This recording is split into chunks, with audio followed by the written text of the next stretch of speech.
I've been working with wood for a long time, decades, but now I'm in the reductive process. I'm taking steps to reduce my imprint on the planet. I started off with a big workshop in the US, 40 by 80 foot. Then I went to a castle in the UK, and then I came to a smaller workshop, and then this last one is just a single car garage. That's what I wanted. Keep reducing, keep reducing.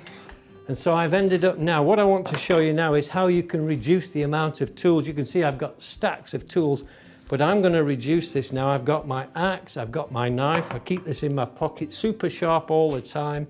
Now I need some wood.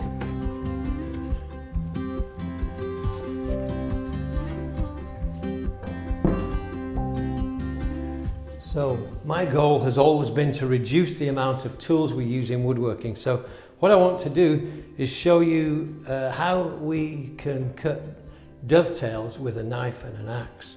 So join me next week and we'll give it a go.